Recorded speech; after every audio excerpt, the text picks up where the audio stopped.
မုတ်ဆိုးကြီးဖိုးတေနဲ့တောဆောင်နဲ့ဖန်ဆာခြင်းတခါကတောနတ်ကြီးတစ်ခုရဲ့အစွန်ဖျားမှာဖိုးတေလို့အမည်ရတဲ့ဝါရင်မုတ်ဆိုးကြီးတူရှိခဲ့ပါတယ်။သူဟာလေးမြအတက်မှာအလွန်ကျွမ်းကျင်ပြီးသူပြစ်လိုက်တဲ့မြားဟာဘယ်တော့မှမလွဲချော်ခဲ့ပါဘူး။တောထဲကသားရဲ့တရိတ်ဆန်တွေဟာဖိုးတေရဲ့ခြေတံကြားတာနဲ့တင်ကြောက်လန့်တကြားထွက်ပြေးကြရပါတယ်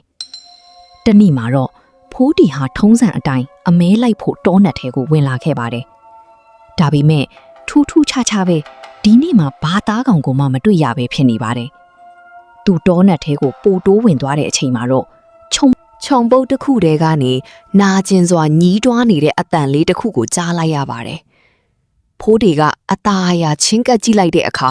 တန်ထောင်ချောက်ကြီးထဲမှာခြေထောက်ညက်ပြီးသွေးအိုင်နဲ့လဲနေတဲ့သမင်ပေါက်လေးတစ်ကောင်ကိုတွေ့လိုက်ရပါတယ်။မလန်းမကန်းမှလဲသမင်အမေကြီးကသူ့သားလေးကိုမထားခင်းနိုင်ပဲစိုးရိမ်တကြီးကြည်နေရှာပါတယ်။ဖိုးတေဟာမုတ်ဆိုးတယောက်ပြီးအစားကတော့ဒီသမင်သားအမိကိုပြစ်ခတ်ဖို့မြားကိုပြင်လိုက်ပါတယ်။ဒါပေမဲ့သမင်ပေါက်လေးရဲ့မျက်ရည်ဝိုင်းနေတဲ့မျက်လုံးလေးတွေနဲ့သမင်အမိရဲ့သားအပေါ်ထားတဲ့တန်ရောစင်ကိုမြင်လိုက်ရတဲ့အခါ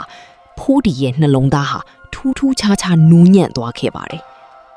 အဲ့ဒီအချိန်မှာပဲသွေးညှိနှံရလို့ဗိုက်စာနေတဲ့ဝင်ပလွေအုပ်ကြီးကသမင်သားအမိရှိရာကိုဝိုင်းလာကြပါတယ်။ဖိုးတေဟာတွေးဝေမနေတော့ပဲသူ့ရဲ့လေးနဲ့မြားကိုသုံးပြီးဝင်ပလွေတွေကိုခြောက်လန့်မောင်းထုတ်လိုက်ပါတယ်။ပြီးနောက်သမင်ပေါက်လေးနားကိုအသားအရာသွားပြီးနာကျင်နေတဲ့တန်ထောင်ကျောက်ကြီးကိုအားနဲ့ဖြုတ်ပေးလိုက်ပါတယ်။သမင်လေးလွတ်မြောက်သွားတဲ့အခါမှာတော့သမင်အမေကြီးကဖိုးတေကိုကြီးစူးတင်တဲ့အကြည့်နဲ့ကြည့်ပြီးသူ့သားလေးကိုခေါ်ကတောနတ်ထဲကိုပျော့ပျော့ရွှင်ရွှင်ပြေးဝင်သွားကြပါတော့တယ်။ဖိုးတေဟာဒီနေ့အတွက်ဘာအသားမှမရခဲ့ပေမဲ့သူ့ရဲ့ရင်ထဲမှာတော့အရင်ကတခါမှမရဘူးတဲ့ကြည်နူးမှုနဲ့ငြိမ်းချမ်းမှုကိုခံစားလိုက်ရပါတယ်။သူဟာလက်ထဲကလီနဲ့မြားကိုကြည့်ရင်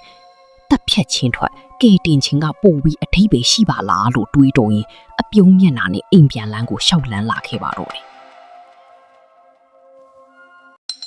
မုတ်ဆိုးကြီးဖိုးတေနဲ့တောဆောင်နဲ့ဖန်းစားခြင်းဆိုတဲ့ဇလံလေးကတော့ဒီမှာပဲပြီးဆုံးသွားပါပြီ။ဒီလိုအမဲလိုက်မုတ်ဆိုးဇလံများကိုနေ့စဉ်မပြတ်နားဆင်နိုင်ဖို့ follow လေးလုပ်ထားခဲ့ကြပါနော်။ကျေးဇူးတင်ပါတယ်ရှင်။